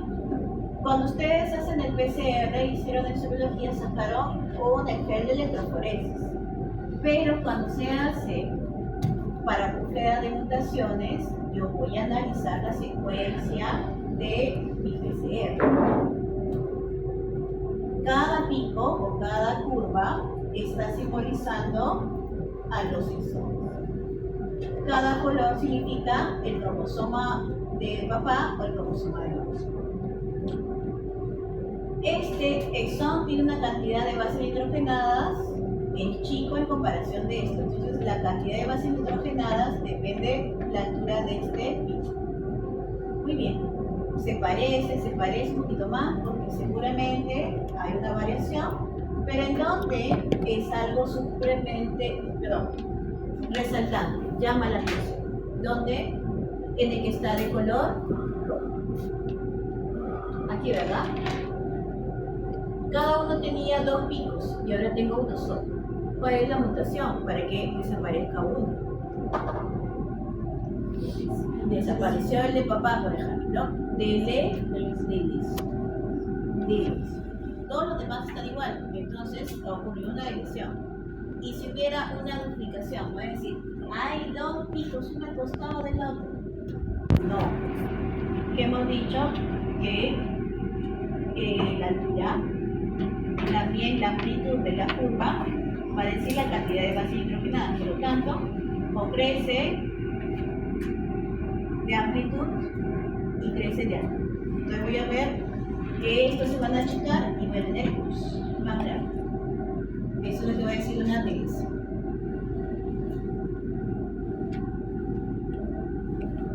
Vamos con el secuenciamiento. Tres tipos de secuenciamiento. El secuenciamiento de todo el genoma, de los exomas y de los paneles de genes. En el secuenciamiento del genoma, de todo el genoma, entonces va a cubrir desde la letrita adenina 1 hasta la última del genoma. Por lo tanto, aquí en este dibujito tenemos como si fueran los dos cromosomas homólogos y cada cajoncito que significará. Si estamos hablando de cromosomas, este cajón significa un gen. Si yo estoy hablando de el gen, cada cajoncito significará exón. Son diferentes diagramas. ¿Okay? Genes. Entonces, el resultado de mi secuenciamiento es obtener tanto gen como zonas entre genes. ¿Qué serán esas zonas entre genes? Aquellas secuencias que no hacen gen proteína, la zona no codificada. Voy a tener todo, por lo tanto, tengo tanta información que no voy a poder procesarla y además esa información es de baja calidad. Por lo tanto, tengo que repetir el mismo proceso. Esa repetición alta me va a generar, ¿qué cosa? Aumento de costo de mi prueba. Por lo tanto, se hace con más uso en el caso de agentes microbianos. ¿Por qué? Porque el ADN es más pequeño. Entonces, puedo repetir, pero el tiempo y el costo no se ven tan afectados. El secuenciamiento del genoma humano ya acabó, por fin. ¿Le tomó cuántos años? Desde 1982 hasta el 2022. ¿Cuántos meses? 20 más 20, 50 años. Redondeando los 50. ¿Te has dado cuenta? Porque esto es lo que pasa. Tengo que secuenciar desde el 1 hasta el 300 millones y tengo información de todo. Y tengo que saber con exactitud cada letrita, porque de eso depende lo demás, que es el secuenciamiento de exomas. ¿El exoma qué es? El análisis de los exones. ¿Y en dónde voy a encontrar los exones? En los ARN mensajeros. Entonces, tengo tanta data de los ARN mensajeros como de los exones, de zonas codificantes. Entonces, voy a poner acá primers de localización de exones. Entonces, solamente los campositos. Acá tengo camposito. Obvio, como voy a priorizar lo que es codificante, voy a disminuir el tiempo, el costo y también voy a aumentar la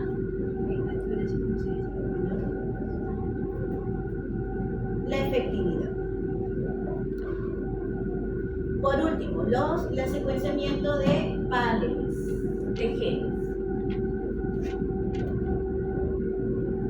Si hay 6, yo solamente voy a tomar 4. Acá dice los de color rojo. Por lo tanto, ¿qué es lo que voy a hacer?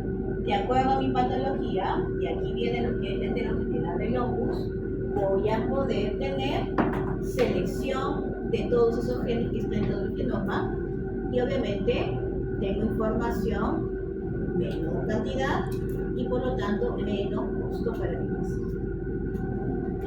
Y así todavía está, ¿cierto? Porque la efectividad y la confiabilidad de esa secuencia de bases nitrogenadas cambia. El microarray, el último tipo de examen molecular. En el microarray tenemos 3 aplicaciones para el diagnóstico. Cuando nosotros analizamos nuestros agentes infecciosos, yo voy a tener mi genómica o mi genética microbiana, secuenciamiento, microarrays, para ir determinando las zonas codificantes y no codificantes. Y después voy a buscar los llamados biomarcadores. Los biomarcadores son aquellos genes o marcadores genéticos que yo voy a poder utilizar para la identificación de las variantes. ¿Variantes de qué tipo? Acá están las de uso al lugar, las que son por producto de modificaciones posttraduccionales y que las voy a aplicar aquí en lo que es el diagnóstico de la enfermedad genética. Me va a apoyar, como ya hemos dicho, en esta detección de las mutaciones puntuales,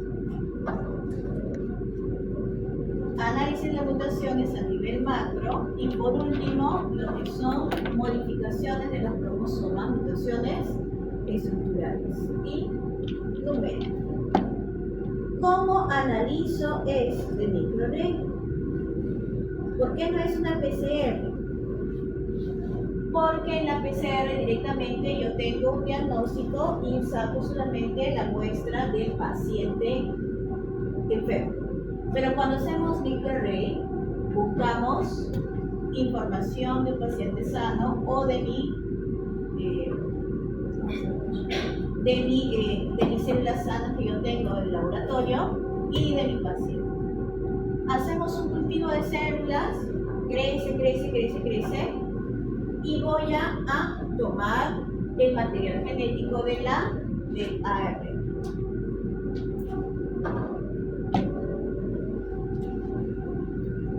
Lo transformo el ADN por la transcripción reversa. ¿Y qué le estoy colocando aquí? Algo que brilla, que son los fluorescentes. ¿Dónde voy a colocar este ADN sano y mi ADN patológico? En un portaobjetos que tiene unos pocillitos. Dependiendo qué tipo de gen está puesto aquí, se van a pegar de manera complementaria y los colores me van a determinar qué tipo de ARN o ADN se ha pegado, si del paciente o del sano. Entonces, ¿cuál de ellos me importará? ¿El verde, el amarillo, el que no tiene color o el rojo? El rojo, ¿y qué más? El sano. El rojo y el sano. Porque yo tengo que saber si es sano, 100% o si es verde. Entonces, ¿cómo se pega? Como si fuera de manera complementaria.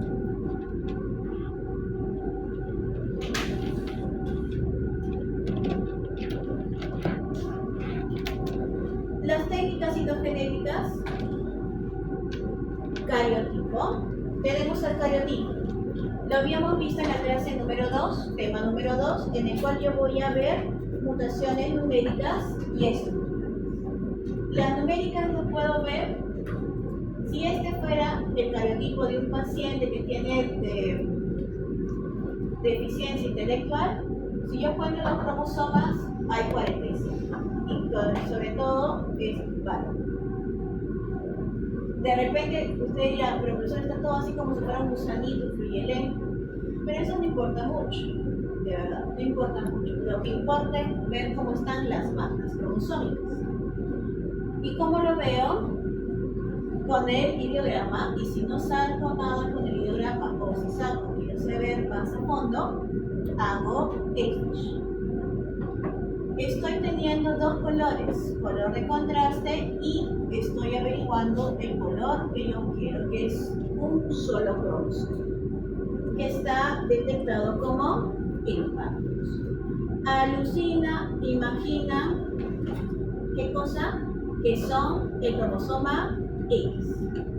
Entonces, si es una mujer, la paciente es una mujer sana, tiene sus dos cromosomas X.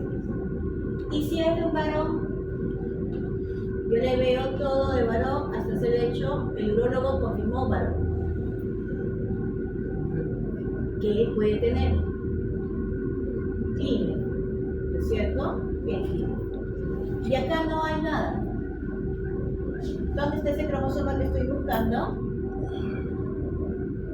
¿No está? ¿Cómo se llamaría esa anomalía?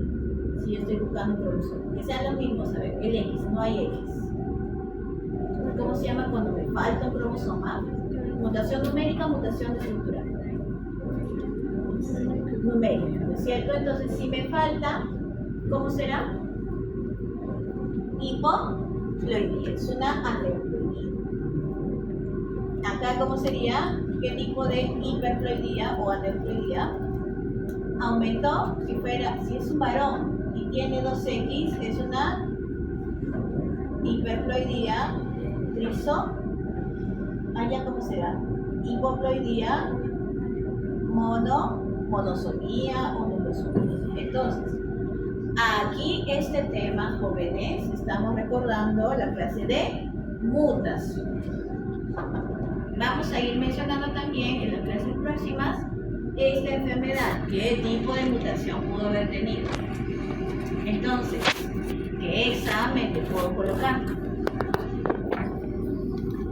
Ya vimos número, ahora vamos a ver estructura. Tengo aquí mi cromosoma normal y mi cromosoma, acá dice EER, que significa deriva. Estoy pintando todo el cromosoma. Vamos a ver el normal. Tiene color verde, De ahí creo que tiene un morado, y tiene un rosado y tiene un naranja. Comparemos. Empezamos bien en el que está enfermo. Verde, verde. ¿Qué sigue en el normal? Morado, creo. Morado. Y después sigue rosado. Hay rosado, desapareció, profesora de lesión. Está bien. De ahí sigue naranja. Acá, por ejemplo, hay naranja. Amarillo, desapareció. Pero ¿qué me fijo? Oh, mira. Rosado, naranja, amarillo. Lo que me está faltando aquí. Verde, le sigue el verde. Después que sigue rojo. Y de rojo sigue el morado, morado. Y de morado sigue blanco, blanco. Y de blanco sigue un morado aquí. Y sigue el naranja y el amarillo. ¿Qué ha pasado? Inverso. Inverso. ¿Cuántos colores veo, no? Un montón. Muy calmo. Se acaba la plata de tu paciente. Entonces, estos tipos de análisis tienen que ser para un solo cromosoma, ¿te das cuenta? No puede ser para todos. Si no, muere tu paciente. A menos que sea una enfermedad que estén estudiando, entonces parte de su diagnóstico, parte de su historia va financiado por el Instituto de Investigación. ¿Cómo se llama esta técnica? Fish multicolor. Fish multicolor. Después tenemos el fish que es normal, en el que yo voy a buscar, perdón, ¿dónde está la luz? Antes yo veía cromosomas, ahora que estoy viendo una bola de color azul, ¿qué será esa bola? Lo que yo veía aquí de color azul eran los otros cromosomas, por lo tanto estoy viendo el núcleo. Y dentro del núcleo, ¿en qué tipo de células veré? En células diferenciadas. Entonces, puedo coger mi biopsia literal directamente después de extraerlo de mi paciente. Por acá se ven unos colores. No te preocupes. Ahí está el esquema para no sufrir. Igual estamos sufriendo, ¿no? ¿Qué está haciendo sufrir? ¿Qué significa el signo de WT? Significa wild type, salvaje, sin mutación, original. Entonces, en un cromosoma estamos analizando una parte del cromosoma. Están poniéndole color celeste, color rojo y color verde a una banda. Eso indica que acá hay un locus, un locus, un locus. Primera opción de cromosoma alterado. Comparando. ¿Hay la misma cantidad de azules? No. ¿Cuántos hay ahora? 2. ¿Qué significa eso? ¿Qué mutación habrá pasado? Si es por 2, dúplicas. Aquí, en el verde. ¿Hay la misma cantidad? No, uno más. ¿Si apareció uno más? Dúplicas. El mismo, ¿no es cierto? Entonces, se duplicó y estaba al costado. ¿Te acuerdas esa diapositiva? ¿Cómo aparecía? Aparecía al costado, no aparecía al otro lado. ¿Y por qué está al otro lado, profesora? Para que se mueva, esto debió haber estado aquí. Entonces, ¿qué ha aparecido? Una inversión. Translocación no, una inversión. Translocación es entre dos cromosomas. Aquí, también lo mismo, ¿no es cierto? Se ha movido el celeste, ha pasado una duplicación y después ha habido una inversión. Es como si este se hubiera hecho una inversión, ¿no es cierto? Y cambió su. 2 inversiones ha pasado en el segundo caso. Y por último tengo el examen del CMA. ¿Qué tipo de mutaciones hay aquí? Duplicación, inversión. Acá voy a ver duplicación y deleción.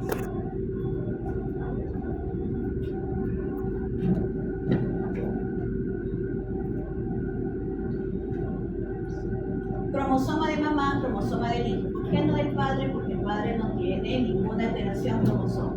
Por eso solamente madre e hijo. Nos dicen que en el hijo hay una deleción y en la madre una duplicación. ¿Eso qué significa? Que voy a ver parte del cromosoma o parte del ADN que está por 2. ¿Cuál es el por 2? En la madre es este azul. Azul y azul. 2. Y en el caso del hijo, debería heredar como de la madre, es otro cromosoma heredó como el padre, pero ¿qué le falta? ¿Qué le falta? ¿Qué le falta? La parte, ¿no es cierto? Y tiene la parte. Entonces, no se preocupen, no voy a poner un dibujito tal cual, porque si no después dicen no. Vamos a decir, ¿qué es lo que analiza el CBA?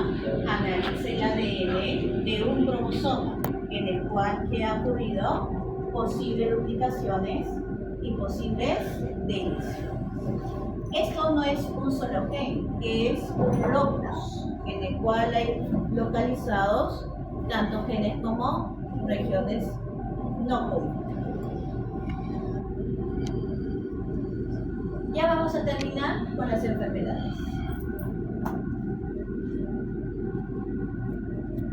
Según lo que dice nuestra norma internacional para la detección de enfermedades congénitas, vamos a tener que tomar en cuenta para el enfoque prenatal mi línea de tiempo, todas las semanas. De acuerdo a la semana de gestación, vamos a tener ciertas enfermedades que vamos a poder detectar. Primeras 10 semanas, nos está hablando de la anemia falciforme o las talasemia. ¿Por qué? Porque yo voy a poder observar los distintos tipos de hemoglobina. Entonces, aquí, ¿de dónde sacaré la muestra? Voy a sacar del viejito. Le voy a sacar una célula madre.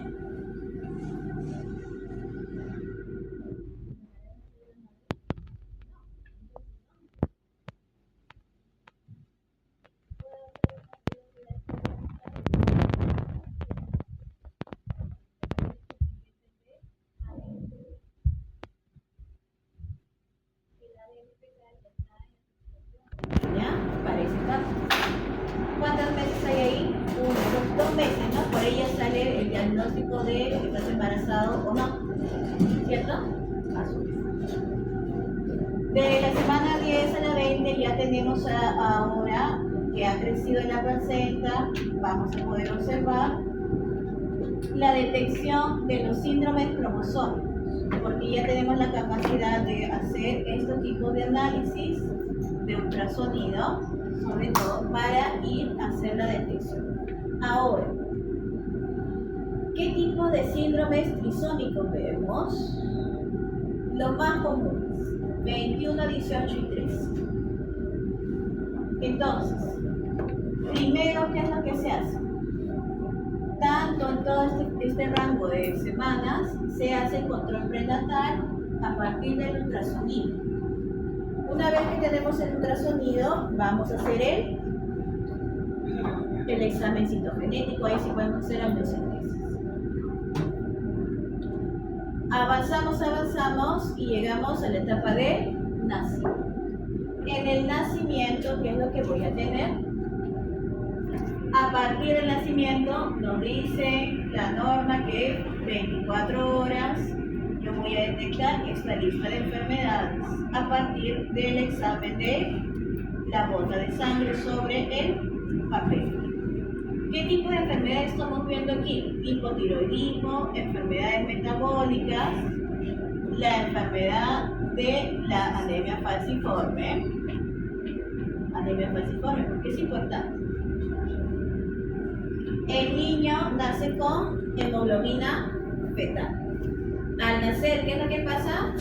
Transición a la adulta. Entonces ahí va a aparecer, ¿qué cosa? Problemas de crecimiento. Es para prevenir esto, porque la médula va a estar comprometida. Tenemos que hacer en todo el mundo. En todo el mundo haré esta prueba de la anemia falciforme. ¿De qué depende? Yo lo borré aquí. La prevalencia del enfermo.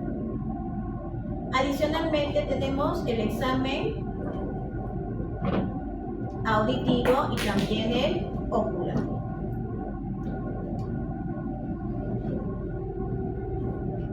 ¿Voy a sacar el ADN al recién nacido? No, tengo que utilizar exámenes en donde yo voy a utilizar otros materiales. Por eso es que en la definición de una prueba genética dice ADN, cromosomas, proteínas, fenotipos. Entonces, para la fenilcetonuria tengo el test de Guthrie, por ahí lo explicaron, la espectrometría de masas, donde yo voy a obtener esa gotita de sangre y la voy a poner en el espectrofotómetro. El fotómetro va a ser otro diferente del que has visto. ¿Qué voy a detectar para la fenilcetonuria? El espectrómetro de masas va a buscar a la fenilalanina. En el test de Guthrie vamos a ver el crecimiento bacteriano y para nuestro hipotiroidismo congénito vamos a hacer la prueba del TSH. La galactosemia también, otra prueba enzimática. Y después para las enfermedades metabólicas aparece la espectrometría de masas porque yo voy a buscar un producto o sustrato activo. 6 enfermedades hasta el momento en nuestro cribado neonatal del MINSA. Hipotiroidismo congénito, hiperplasia suprarrenal congénita, fenilcetonuria, fibrosis quística, hipoacusia congénita y la catarata. Entonces, en las exposiciones de cribado neonatal ya explicaré, pero vamos a tomar en detalle lo que pasa en el MINSA. El MINSA, ¿qué información nos está tomando en cuenta? Datos, bla, bla, bla, bla, bla, apellido.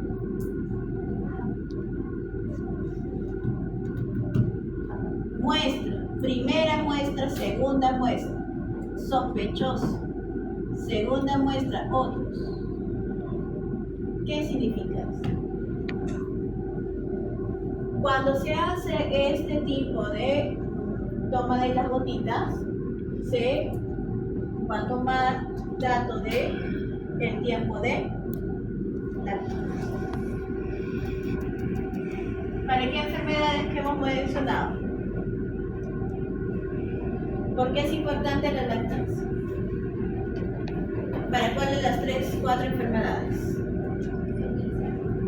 La fenilcetonuria. ¿Está? ¿Y por qué voy a tener primera, segunda? Por el hipotiroidismo congénito y por la hiperplasia suprarrenal congénita. Se le tiene que hacer un seguimiento. Los endocrinólogos neonatales han puesto esto de acá, primero y segundo, para hacer el seguimiento. Después, a las 48 horas del recién nacido, se le toma la primera muestra. Si es sospechoso, se vuelve a hacer una segunda. Después de un tiempo, ¿cuántos meses serán? 3 meses, creo que. Entonces, recordarles que esto en el Perú es a las 48 horas. En el Perú. Porque tienen que recordar qué cosa, que un recién nacido pasa de un metabolismo receptivo por el cordón umbilical. Recibo todo, mi alimento lo recibo por el cordón umbilical y de ahí traspaso el metabolismo a leche de leche materna. ¿Qué significa? Pregunta. ¿Mi estómago recibió algún alimento en la placenta? Alimento. ¿He comido mi chupetín, mi frío rico adentro? No. Entonces, mi estómago se tiene que preparar para recibir, en primer lugar, la leche. Entonces, ¿qué tiene que ocurrir en tu estómago? Esas células que van a secretar, ¿qué cosa? El jugo gástrico se tiene que activar. Aquella que secreta el moco para protegerse del jugo gástrico, se tiene que activar. Entonces, en tu vida prenatal no está activa, por lo tanto tiene que pasar una ventana de tiempo para que tu metabolismo se adecue en la vida postnatal. Muy bien. ¿Qué tipo de exámenes es para el hipotiroidismo congénito? TSH, la prueba de TSH. En la Hiperplasia suprarrenal congénita, vamos a buscar, es una enfermedad donde va a acumularse un sustrato que es, en este caso, es la 17-hidroxiprogesterona. Después en la PKU vamos a hacer por espectrometría de masas, y en el caso de la fibrosis quística vamos a hacer la prueba de la tripsina inmunológica. Dependiendo del tipo de fibrosis quística, si no se queda, ¿cierto?, se le puede derivar que hay sospecha y se le hace seguimiento. ¿Cuál sería el siguiente examen que le manda? El examen del sudor. El examen del sudor. ¿Por qué? En la fibrosis quística nosotros vamos a tener que va a haber una deficiencia en el transporte de iones. Entonces, esto pasa en el MINSA, entonces el MINSA es el Hospital Bartolomé, ¿no es cierto? Y el Instituto Materno Perinatal. Donde hay más también creo que en el Revalidad y en las provincias. Siguiente. En el Instituto de Salud del Niño San Borja tenemos otras pruebas genéticas. Empezamos con la de citogenética. Convencional. Convencional significa que yo voy a averiguar el cariotipo. Cromatina sexual, ¿en qué me importará? Me va a importar en la persona que tiene numéricas de los cromosomas sexuales. ¿Quiénes son las malformaciones o los defectos congénitos numéricos de los cromosomas sexuales? Síndrome de Turner y Klinefelter. ¿Qué significa cromatina sexual? Yo voy a buscar el cuerpo de Barr. Entonces no lo voy a hacer el cariotipo y además lo confirmo mediante mi análisis de las células de un raspado bucal, encontrando el cuerpo de Barr como una región súper condensada. Heterocromatina vascular. Después tenemos el cariotipo de sangre periférica médula ósea. Aquí para los síndromes cromosómicos, los trisómicos. Cariotipo de alta resolución, esto es FISH. Y análisis de cromosomas para detección de fragilidad cromosómica. Aquí vamos a detectar, obvio, el X frágil. ¿Qué más? Las posibles translocaciones. Porque las translocaciones son fuente de leucemias. Después vamos a las pruebas moleculares. Tenemos de dos tipos, unas para detección y otras para el monitoreo. Se están basando sobre todo en lo que son las leucemias. ¿Qué tipo de leucemia vamos a ver aquí? Las más frecuentes en el Perú. La mielocítica, la mieloide crónica y la promielocítica aguda. Dentro de las varias que vamos a ver, mutaciones y orígenes, voy a tener, en el caso de la crónica, una translocación del BB22. Entonces voy a ver, obviamente, el cariotipo, intercambio, pero ¿qué voy a buscar? Unos marcadores. Ese intercambio del 9 con el 22 no pasa de la misma manera. Si se rompía en GA, en el primero que es 210, en el segundo que es 190, se va a romper en AT. Entonces el sitio de corte va a generar una diferente proteína BCRB, que es la responsable de generar la proliferación anómala de las células para la leucemia. Entonces, en el Perú, con más frecuencia ocurre el primer tipo de corte, que es el P210. Para el otro tipo de leucemia, tengo una translocación del cromosoma 15 y 17, también se va a diferenciar por el sitio, el tamaño de la proteína nueva, del sitio de corte. Vamos a tener tres posibles grupos. BCR se va a llamar, dentro de los cuales en el Perú están presentes los tres tipos, pero el más frecuente es el de tipo 1.